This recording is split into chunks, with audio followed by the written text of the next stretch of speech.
जीवित परमेश्वर के चेतावनी के वचन हग्गे नबी की किताब अध्याय 1। दारा राजा के दूसरे वर्ष के 6वें महीने के पहले दिन यहोवा का यह वचन हग्गे भविष्यवक्ता के द्वारा शालतियेल के पुत्र जरुब्बाबेल के पास, जो यहूदा का अधिपति था, और यहोसादाक के पुत्र यहोशू महायाजक के पास पहुंचा। सेनाओं का यहोवा यों कहता है, ये लोग कहते हैं कि यहोवा का भवन बनाने का समय नहीं आया है। फिर यहोवा का यह वचन हग्गे भविष्यवक्ता के द्वारा पहुंचा, क्या तुम्हारे लिए अपने छत वाले घरों में रहने का समय है, जबकि यह भवन उजाड़ पड़ा है? इसलिए अब सेनाओं का यहोवा यूं कहता है, अपनी अपनी चाल चलन पर ध्यान करो।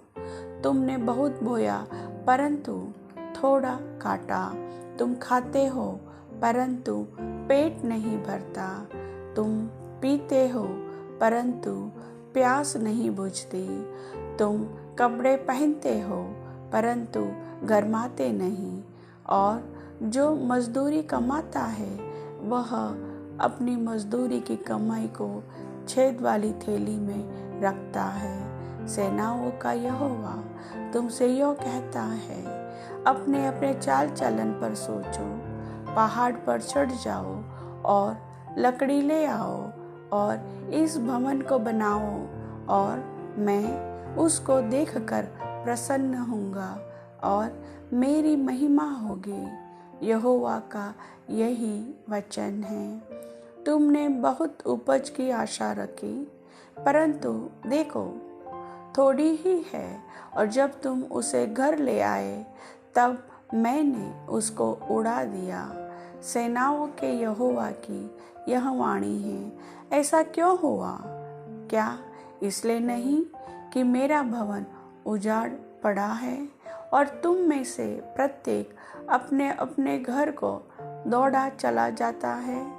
इस कारण आकाश से ओस गिरना और पृथ्वी से अन्न उपजना दोनों बंद है, और मेरी आज्ञा से पृथ्वी और पहाड़ों पर और अन्न और नए दाख मधु पर और ताजे तेल पर और जो कुछ भूमि से उपजता है उस पर, और मनुष्यों और घरेलू पशुओं पर और उनके परिश्रम की सारी कमाई पर भी अकाल पड़ा है।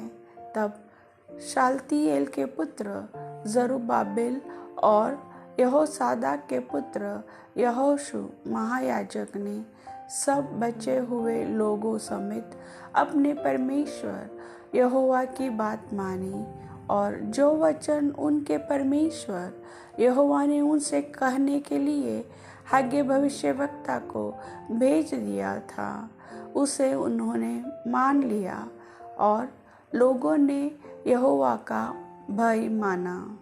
तब यहोवा के दूत हग्गे ने यहोवा से आज्ञा पाकर उन लोगों से यह कहा, यहोवा की यह वाणी है, मैं तुम्हारे संग हूँ। और यहोवा ने शालतियेल के पुत्र जरुब्बाबेल को, जो यहूदा का अधिपति था, और यहोसादाक के पुत्र यहोशू महायाजक को और सब बचे हुए लोगों के मन को उभार कर उत्साह से भर दिया कि वे आकर अपने परमेश्वर सेनाओं के यहोवा के भवन को बनाने में लग गए। यह दारा राजा के राज्य के दूसरे वर्ष के 6वें महीने के 24वें दिन हुआ। प्रभु वचन के सुनने वाले सभी भाई बहनों को वचन का आशीष दे। आमीन।